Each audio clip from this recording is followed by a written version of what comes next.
एक ऐसी दुनिया जहां दूसरे दुनिया के देवताओं का आक्रमण शुरू हो गया है। 10,000 सेवियर्स को सीक्रेट रियल्म में घुसने और मॉन्स्टर्स के खिलाफ लड़ने के लिए चुना गया है। खून खराबा भरा ये युद्ध दुनिया भर में लाइव ब्रॉडकास्ट किया गया।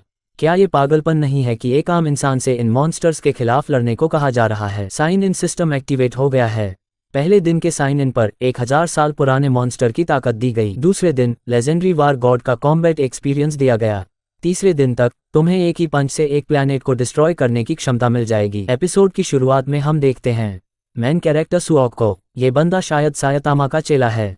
सुओक शुरुआत में बस एक आम बेकार आदमी था, लेकिन उसके पास सुपर डिस्ट्रक्टिव पावर थी। उसने एक मॉन्स्टर को सिर्फ एक पंच से डोनट बना दिया और बिना किसी टेंशन के एक गॉड लेवल बॉस को हरा दिया। जब उस पर एनिहिलेशन रे से गोली चलाई गई तो उसे बस एक मच्छर के काटने जैसा महसूस हुआ। अपनी इतनी ज्यादा ताकत के बावजूद सुओक पर बहुत बड़ा कर्ज था और उसकी जिम्मेदारी थी अपनी बीमार बहन का ख्याल रखने की। सबसे बुरा ये था कि उसका बॉस, जो बहुत ज्यादा जोर जबरदस्ती करता था, उसे कंपनी के लिए बलि का बकरा बना दिया। फिर एक दिन उसकी पूरी जिंदगी बदल गई। दोपहर में एक लड़की ने उसे छत पर मिलने को कहा। शर्माते हुए उसने अपनी फीलिंग्स का इजहार किया और उससे आंखें बंद करने को कहा, बोलते हुए कि वह उसे एक यादगार गिफ्ट देना चाहती है एज अ फेयरवेल। लेकिन अचानक से उसने उसे छत से धक्का दे दिया।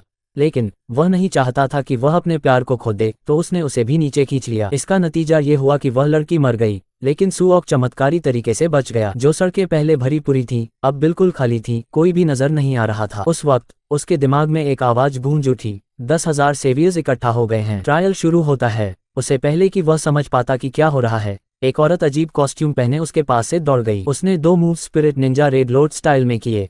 उसे पहले कि वह कुछ समझ पाता, मॉन्स्टर्स सामने आए और उस औरत ने उन्हें मार दिया। सुओक को अपनी आंखों पर यकीन नहीं हो रहा था। क्या इंसान ऐसा कर सकते हैं? वह लड़की उसका असेसमेंट करने लगी और हैरान होकर पूछा, ये सिलेक्टेड इमॉर्टल्स का ट्रायल का जगह है। तुम जैसे एक आम इंसान जो कि बिल्कुल भी स्पिरिचुअल पावर नहीं रखता, यहाँ कैसे आया? वह मॉन्स्टर जो अभी पीछे था तुम्हारी जान ले सकता था। सुओक ने उससे माफी मांगी और कहा कि उसे भी नहीं पता कि वह यहाँ कैसे आया। उसने उससे पूछा कि यहाँ से कैसे निकला जाए, लेकिन उसने कहा कि ट्रायल खत्म होने तक इंतजार करना पड़ेगा। उसने देखा कि सुओक कमजोर है, तो उसने कहा कि पहले उसे फॉलो करे। तभी एक आदमी आया और बोला, यह मिस्टीरियस जगह लॉस्ट जूनियर सिस्टर्स को बचाने के लिए नहीं है। हम इमॉर्टल्स भी यहाँ बड़े खतरे में हैं। अगर तुम्हें इसे अपने साथ ले जाना ही है तो हमारा ग्रुप छोड़ दो। वह लड़की कुछ और कहना चाहती थी, लेकिन सुओक ने उसकी बात काट दी और कहा, तुम्हें अपनी फिक्र करनी चाहिए। तुमने मेरी जान बचाई, इसके लिए मैं शुक्रगुजार हूँ, लेकिन फिक्र मत करो, चाहे जो भी हो मैं जिंदा बचने और वापस आने के लिए पूरी कोशिश करूंगा। उसने उम्मीद नहीं की थी कि वे लोग सच में चले जाएंगे, लेकिन वे चले गए। सुओक को लगा कि अगर उसने उसकी बात मानी होती तो शायद वह रुक जाती, लेकिन जब वह अपनी तलवार उसके लिए छोड़ गई तो सुओक को थोड़ा डिसअपॉइंटमेंट महसूस हुआ। और सच तो ये था कि उसे तलवार का इस्तेमाल भी नहीं आता था। उसने सोचा, ये सच है, तुम्हें हर चीज खुद करनी होती है, सिर्फ कमजोर लोग दूसरों पर भरोसा करते हैं। तभी अचानक एक ऑरेंज स्क्रीन उसके सामने आई। सिस्टम साइन करो ताकि एक्टिवेट हो सके। कुछ देर तक स्क्रीन को घूरता रहा, सोचता हुआ कि शायद ये सब के लिए सीक्रेट रियल्म में स्टैंडर्ड इक्विपमेंट होगा। बिना किसी झिझक के उसने रजिस्टर पर क्लिक किया और अपने डे 1 का इनाम पाया, 1000 ईयर मॉन्स्टर की पावर। तुरंत उसने अपने शरीर में एक ताकत का एहसास किया।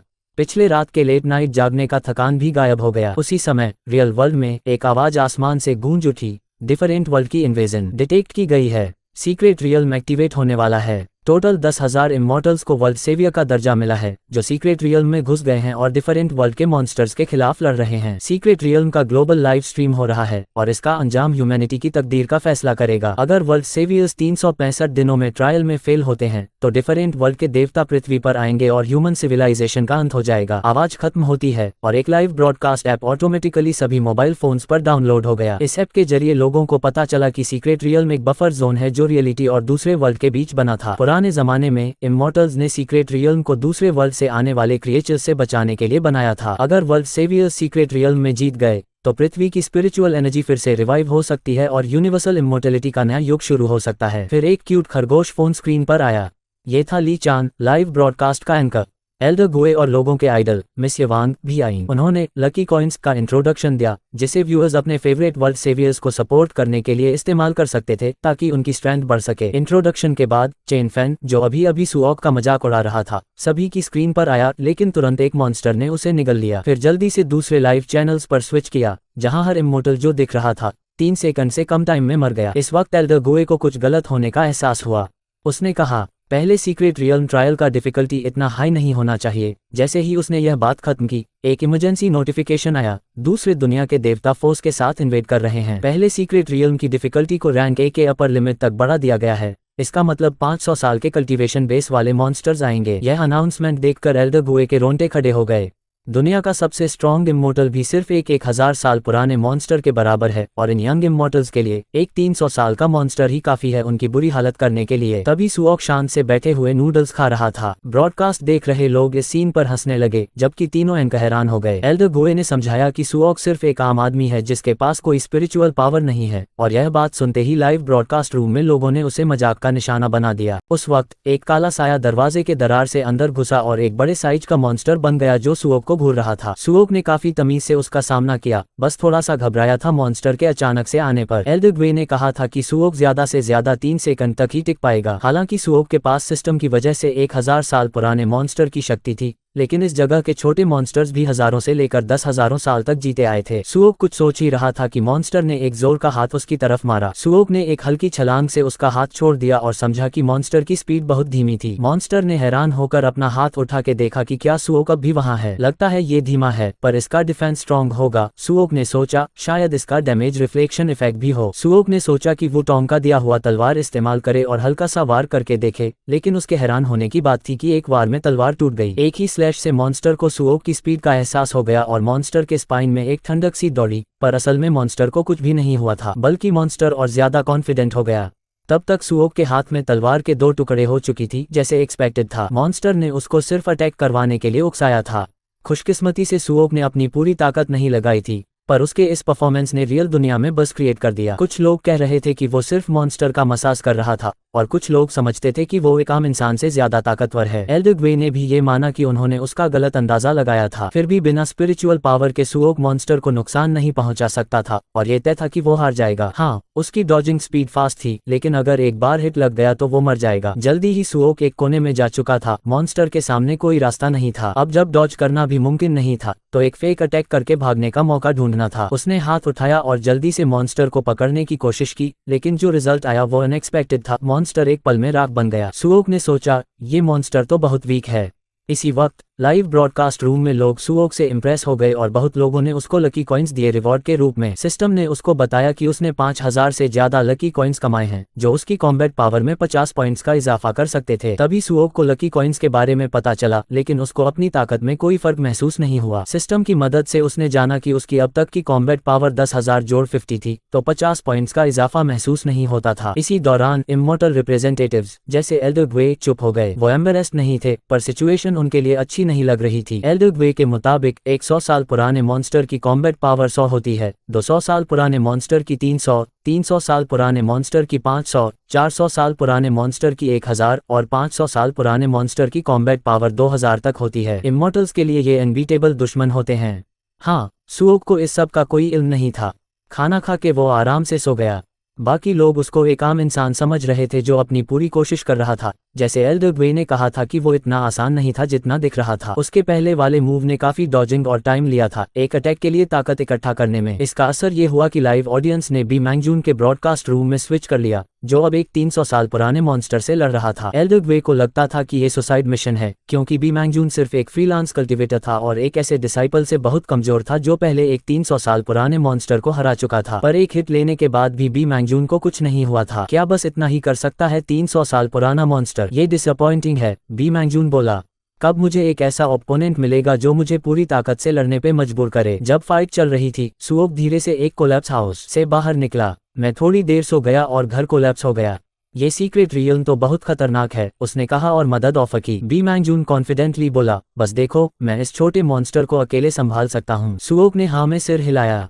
एक बार में ही बी मैंगजून ने मॉन्स्टर का सिर काट दिया, लेकिन खुश होने से पहले मॉन्स्टर का सिर वापस उग गया और उसकी स्पिरिचुअल पावर और ज्यादा स्ट्रॉन्ग हो गई। फिर भी मॉन्स्टर बी मैंगजून को नुकसान नहीं पहुंचा पाया। मॉन्स्टर की बार बार रीजनरेशन देख के सुओक को मजा आने लगा। उसको लगा ये सीन किसी मूवी से ज्यादा रियलिस्टिक लग रहा था। ऑडियंस भी अब बी मैंगजून के लिए चिंतित हो गई थी, क्योंकि एल्डरग्वे ने बताया कि इस टाइप का मॉन्स्टर सिर्फ एक क्रिटिकल हिट से मारा जा सकता है। ये अफसोस की बात थी क्योंकि बी मैंगजून के पास अब बस एक दो मूव्स की स्पिरिचुअल पावर बची थी। अपनी जिंदगी बचाने के लिए बी मैंगजून ने एक एंशिएंट सीक्रेट टेक्निक का इस्तेमाल किया। उसकी स्पिरिचुअल पावर भर गई और उसका अटैक मॉन्स्टर से टकरा गया। बैटलफील्ड एक डेजलिंग लाइट से भर गया। सुओक कोई हरकत ना देखते हुए बी मैंगजून की जांच करने गया। उसने देखा कि बी मैंगजून जमीन पर घुटनों के बल बैठा था, बहुत बुरी तरह इंजर्ड। मैं ठीक हूँ, बी मैंगजून ने कहा और मॉन्स्टर को हराने का दावा किया। लेकिन उसकी खुशी ज्यादा देर नहीं टिक पाई क्योंकि मॉन्स्टर फिर से रिवाइव हो गया और इस बार और भी स्ट्रांग हो गया। बिना किसी वार्निंग के मॉन्स्टर ने हमला कर दिया। बी मैंगजून ने सुओक से कहा कि वो बच जाए, पर सुओक ने बस अपना हाथ उठाया और एक येलो शील्ड बना दिया जो मॉन्स्टर के अटैक को कम्प्लीटली ब्लॉक कर गया। तुमने क्या कहा? मुझे सुनाई नहीं दिया, सुओक ने बी मैंगजून से पूछा। मॉन्स्टर का सिर अब गायब हो गया था। बी मैंगजून ने माफी मांगी सुओक को अंडरएस्टिमेट करने के लिए और सजेस्ट किया कि वो दोनों मिलकर मॉन्स्टर को खत्म करें। सुओक थोड़ा पजल्ड होकर बोला, क्या मॉन्स्टर ऑलरेडी डेड नहीं है? बी मैंगजून ने समझाया कि इस टाइप का मॉन्स्टर इतनी आसानी से नहीं मरता और सुओक को सावधान रहने को कहा। सुओक ने कोऑपरेट करने के लिए हाँ कर दी। जब बी मैंगजून अपना फाइनल स्ट्राइक प्रिपेयर कर रहा था, सुओक ने भी अपने फिस्ट टाइट कर लिए फाइट के लिए रेडी हो गया। लेकिन थोड़ी देर बाद भी मॉन्स्टर हिलता दिखाई नहीं दिया। सुओक ने बी मैंगजून से पूछा, जो अब कांप रहा था और खून उगल रहा था, मॉन्स्टर रिवाइव नहीं हो रहा, तुम ठीक हो? तुम खून क्यों उगल रहे हो? बी मैंगजून ने खून थूकते हुए कहा कि एंशिएंट सीक्रेट टेक्निक का ज्यादा इस्तेमाल करने से साइड इफेक्ट्स आ गए थे। खून उसके फेस के 7 ओरिफिसेस से बहने लगा और उसकी spiritual energy out of control हो गई और फिर वो अचानक से एक्सप्लोड हो गया। सुओक ने जल्दी से एक्सप्लोजन से बचने के लिए छलांग लगाई, सोचता रहा कि क्या हुआ, क्या वो मॉन्स्टर ने अटैक किया था।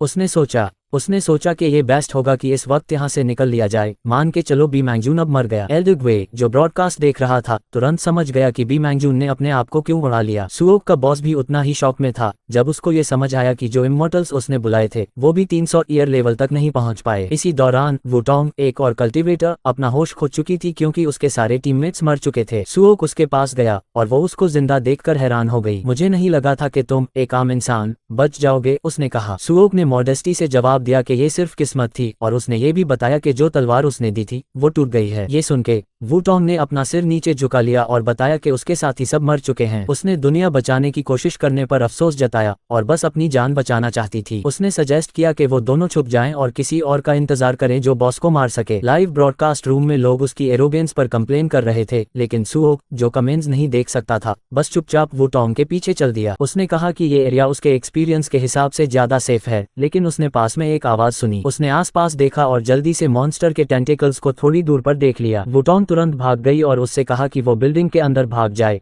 लेकिन उसका सोचना था कि अगर वो बिल्डिंग के अंदर गया तो वहां फंस जाएगा और निकल नहीं पाएगा। कुछ बोलने से पहले ही वुटोंग ने उसे प्रिंसेस स्टाइल में उठा लिया। वुटोंग ने उससे कहा कि उस पर भरोसा करे, लेकिन उसे बिल्कुल विश्वास नहीं हो रहा था, खासतौर पर क्योंकि अभी थोड़ी देर पहले ही उसने कहा था कि ये जगह सेफ है। फिर भी वो रेजिस्ट नहीं कर पाया और अच्छी बात ये थी कि मॉन्स्टर ने उनका पीछा नहीं किया। उसने समझाया कि जबकि मॉन्स्टर की आईसाइट बहुत तेज थी, उसकी सुनने और स्मेल करने की क्षमता कमजोर थी, जिसकी वजह से उसके लिए ऐसे कॉम्प्लेक्स एनवायरनमेंट में जहां कई बिल्डिंग्स थी उनका पीछा करना मुश्किल होता था। फिर उसने सजेस्ट किया कि वो बिल्डिंग के टॉप फ्लोर पर छुपकर 10 मिनट्स का वेट करें। सुओक मान गया, लेकिन जब उसने एलिवेटर लेने की बात की तो उसका सोचना था कि सीढ़ियां लेना ज्यादा सेफ होगा। उसकी हेजिटेशन देखकर वुटोंग ने उससे बचना शुरू कर दिया। उसने फिर कहा, सीक्रेट रेल्म में घुसने के बाद से मैं बिना रुके भाग रही हूँ और अभी थोड़ी देर पहले मैंने तुम्हें इतनी दूर तक उठाकर चलाया है। तुम्हें पता है तुम कितने हैवी हो? सुओक ने हैरानी से पूछा, क्या इमॉर्टल सच में इतने कमजोर होते हैं? उसने समझाया कि इमॉर्टैलिटी को कल्टिवेट करना वैसा नहीं होता जैसा लोग सोचते हैं, मतलब बॉडी को ट्रेन करना उसका मकसद नहीं होता। और वैसे भी मॉन्स्टर्स यूजुअली एलिवेटर्स नहीं लेते, इसलिए उसकी बात सुनो और एलिवेटर के दरवाजे तक जाओ। लेकिन जब उसने दरवाजा खोला तो वो तुरंत शॉक हो गया और कहा कि कुछ मॉन्स्टर्स को एलिवेटर यूज करना भी आता था। उसने वुटोंग से पूछा कि जो घाव उन्होंने देखा था क्या वह उस मॉन्स्टर ने दिया था जो उनका पीछा कर रहा था। वुटोंग बहुत परेशान हो गई और कहा कि यह एक अलग मॉन्स्टर का काम था, शायद उन्होंने किसी और मॉन्स्टर के एरिया में कदम रख दिया था, या फिर यह एक ट्रैप था जिससे उन्हें बिल्डिंग के अंदर ले जाकर अंदर वाले मॉन्स्टर के साथ मिलकर उन्हें शिकार बनाया जा सके। सबसे बुरा होने के डर से दोनों रुकने की हिम्मत नहीं कर पाए और एक साथ दौड़ते हुए बिल्डिंग के ऊपरी मंजिल पर एक बड़े ऑफिस में चले गए, जहां उन्होंने दरवाजा ब्लॉक कर दिया। लेकिन ज्यादा देर तक उनका छिपना काम नहीं आया क्योंकि मॉन्स्टर के टेंटिकल्स ने जल्दी उन्हें ढूंढ लिया। उसने कमजोर आवाज में वुटोंग से पूछा, क्या यहाँ छिपना सच में सुरक्षित है? वुटोंग ने उसे तसल्ली दी कि मॉन्स्टर के पास कान नहीं थे, वो कोई आवाज नहीं सुन सकता था और उसकी दृष्टि भी कमजोर थी, इसलिए वो उन्हें नहीं ढूंढ पाएगा। इतने में लाइव ब्रॉडकास्ट रूम में हलचल मच गई, जल्दी भागो, अगर नहीं भागे तो मैकिन मॉन्स्टर तुम्हें मार डालेगा। कुछ दर्शकों ने तो वुटोंग की शांत स्वभाव पर मजाक भी किया। तभी बड़े आंखों वाला मॉन्स्टर उन्हें ढूंढने के लिए ऑफिस में आ गया। वुटोंग अब भी बाहर निकलने का तरीका सोच रही थी, मॉन्स्टर को रोके रखने और सुओक के लिए भाग निकलने का मौका बनाने के लिए तैयार थी। अचानक उसने दूसरी कदम की आवाज सुनी।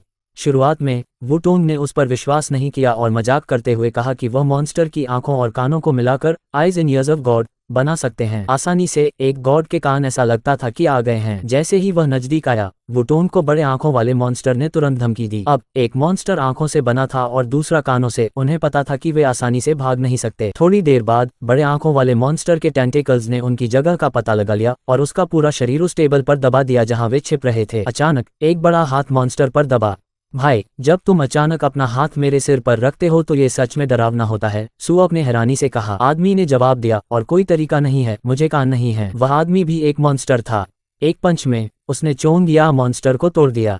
हमें बस ऐसे ही बिहेव करना है जैसे कुछ हुआ ही नहीं और छोड़ देना है, उसने कैजुअल टोन में कहा। बड़े आंखों वाले मॉन्स्टर ने शक से पूछा, फिर वो क्यों छिप रहे हैं? कान वाले मॉन्स्टर ने जवाब दिया, मुझे क्या पता, मैं सिर्फ तुम्हें हमारी दोस्ती की वजह से वार्निंग दे रहा हूँ। अगर तुम अब नहीं निकले तो तुम मर जाओगे।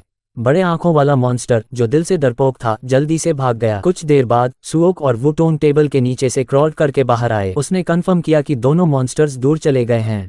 ये सुनकर वुटोंग ने आराम की सांस ली। लाइव ब्रॉडकास्ट रूम भी वैसे ही हैरान था। उन्होंने कभी किसी मॉन्स्टर को खुद से भागते नहीं देखा था। उस पल सिस्टम ने उन्हें सूचित किया कि एक 500 साल पुराना मॉन्स्टर एसयू रोड पर दिखाई दिया है। इसके बावजूद उन्होंने कैजुअल तरीके से रास्ते पर चलना जारी रखा। वुटोंग ने कहा कि इस मामले का उनसे कोई संबंध नहीं है, हमें बस एक्सपर्ट्स का इंतजार करना है कि वे अपना मिशन पूरा करें और चले जाएं। अचानक थोड़ी दूर पर एक किरण चमकी।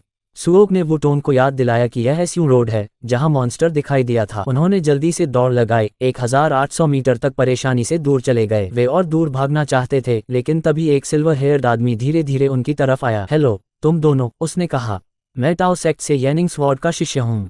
अभी सिल्वर हेयर तुम दोनों को आमंत्रित करना चाहता है कि हम 500 साल पुराने मॉन्स्टर को मारने में हमारी मदद करो। उन्होंने तुरंत इस खतरनाक मामले में शामिल होने से इनकार कर दिया। हालांकि सिल्वर हेयर ने धैर्य से समझाया कि इससे बचने से उन्हें कोई मदद नहीं मिलेगी। दूसरे सीक्रेट रियल में 4 ग्रेट सेक्ट के मजबूत पिलर डिसाइपल हैं जो 500 साल पुराने मॉन्स्टर का सामना कर सकते हैं, लेकिन इस 5वें सीक्रेट रियल में, जो कमजोर कल्टिवेटर्स से भरा हुआ है, अलग होने से केवल उनकी जान जाएगी। बचने का केवल एक ही तरीका है, वह है फिर से एकजुट होना। इसके अलावा टाउन सेक्ट के पास एक जादुई हथियार है, लाइटनिंग सबड्यूइंग वेज, जो 500 साल पुराने मॉन्स्टर को मार सकता है। इसे एक्टिवेट करने के लिए समय की आवश्यकता है और उन्हें मॉन्स्टर को रोकने के लिए सभी की मदद चाहिए। थोड़ी देर बाद सिल्वर हेयर ने एल्डर को रिपोर्ट दी कि गैदरिंग कंप्लीट हो गई है। टाउन सेक्ट के अलावा वहां 164 और लोग मौजूद थे। उन्होंने नहीं सोचा था कि सीक्रेट रेल्म की मुश्किल इतनी तेजी से बढ़ जाएगी। इतने सारे आइडल इमॉर्टल्स पहले ही मर चुके थे। इसके बावजूद एल्डर ने कंफर्म किया कि उनके पास लाइटनिंग सबड्यूइंग वेज को एक्टिवेट करने के लिए काफी लोग हैं। असल में लाइटनिंग सबड्यूइंग वेज को किसी भी प्रिपरेशन टाइम की जरूरत नहीं थी। एल्डर के पिता, जो लालची और स्वार्थी थे, चाहते थे कि सब लोग डिस्पेयर में चले जाएं, तब तक वेपन का इस्तेमाल न करें, ताकि टाउन सेक्ट हीरो बन सके और अपनी रेपुटेशन बढ़ा सके और अंत में 4 ग्रेट सेक्ट्स को पार करके नंबर 1 बन सके। हालांकि एल्डर के पास अब भी एक कॉन्शियंस था। उसने अपने सेक्ट और अपने पिता के साथ खड़े होने का फैसला किया। इस बीच ग्रुप अभी भी बेकार में कुछ होने का इंतजार कर रहा था। अचानक बॉस मॉन्स्टर भी साधारण नहीं था। ओरिजिनली 1000 साल पुराना मॉन्स्टर, उसने गांव के देवता को अपनी शक्ति 500 साल के स्तर तक घटाने के लिए मना लिया था, सिर्फ मजे के लिए। इसके आगे 3 इमॉर्टल्स छुप कर बैठे थे, जानते हुए कि उनका शिकार किया जा रहा है। उन्होंने लड़ाई के लिए तैयारी की, लेकिन एक पल में मॉन्स्टर ने उनमें से 2 को मार दिया। आखिरी इमॉर्टल को मॉन्स्टर ने पकड़ लिया और उसने ताना दिया, तुम्हें ज्यादा जोर से बोलना होगा। अगर तुम दूसरे इमॉर्टल्स को बाहर निकालते हो तो मैं तुम्हें बिना दर्द की मौत दूंगा। इमॉर्टल अभी भी आत्मविश्वास से भरा जवाब दिया, क्या एक अनडेवलप्ड ब्रेन वाला मॉन्स्टर इंसानी भाषा बोल सकता है? ये सुनकर मॉन्स्टर ने तुरंत उसे एक स्क्वीज में मार दिया। मुझे बैकबोन वाले लोग बहुत पसंद हैं, खास तौर पर जब मैं उन्हें मार देता हूँ, उसने कहा। फिर उसने पूछा, तो अगला टारगेट कहाँ है? सबसे करीब की स्मैल राइट साइड में है, मॉन्स्टर ने जवाब दिया। इसके साथ ये वुटोंग के सामने आ गया। मुझे स्पिरिचुअल एनर्जी की स्मेल आ रही है। तुम यहाँ अकेली क्यों हो जब हर जगह इतने लोग हैं? पहली बार वुटोंग अजीब तरीके से शांत रही और उसने कहा, मैं अकेली एक वीकलिंग जैसे तुमसे निपटने के लिए काफी हूँ। मॉन्स्टर ने गरज कर कहा, क्या इंटरेस्टिंग औरत है, देखते हैं तुम क्या कर सकती हो। जैसे तुम चाहो, वुटोंग ने जवाब दिया और एक पर्पल स्वॉर्ड लाइट की बीम चलाई। ये 100 मीटर के रेडियस में फैल गई, लेकिन मॉन्स्टर को कोई नुकसान नहीं हुआ। उसने उसका मजाक उड़ाते हुए कहा, कितनी दुख भरी बात है, क्या यही तुम्हारा सब कुछ है? मॉडर्न इमॉर्टल्स इतने कमजोर हैं कि मुझे हंसी आती है। मॉन्स्टर के बोलने से पहले सुओक उसके पास से कूद गया। उसका फिस्ट पहले से ही काफी ताकत इकट्ठा कर चुका था और उसने जमीन पर पंच किया, जो मॉन्स्टर की तरफ एक गोल्डन फिस्ट भेज रहा था। मॉन्स्टर ने जल्दी से एक तरफ डॉज किया, हैरान होते हुए, क्या मैंने बस इंस्टिंक्टिवली उसे डॉज किया? क्या इमॉर्टल्स में इतने स्ट्रॉन्ग लोग होते हैं? उसने सोचा। आओ और मुझसे लड़ो, मॉन्स्टर ने चैलेंज दिया। लेकिन जैसे ही वह पागल हुआ, सुओक और वुटोन पहले से ही गायब हो चुके थे। साथ ही live broadcast room powerful monster के बारे में चर्चाओं से बज़ कर रहा था। थ्योरेटिकली जितना स्ट्रॉन्ग मॉन्स्टर होता है उतना ही ज्यादा ह्यूमन लाइक हो जाता है, लेकिन ये तो पहले से ही बहुत ह्यूमन लाइक लगता है और यह इंसानी भाषा भी बोल सकता है, तो ये कम से कम 800 साल पुराना होना चाहिए, किसी ने कहा। एल्डर गू से इस मामले पर उनकी राय पूछी गई, खास तौर पर क्योंकि मॉन्स्टर सुओक के अटैक से डॉज करने में सक्षम था। अपने माथे से पसीना पोंछते हुए एल्डर गू ने झिझकते हुए जवाब दिया, मैं अभी अपनी राय रखना चाहता हूँ। इसने मुझे इतनी बार हराया है कि मैं सबके सामने बेइज्जत हो गया हूँ।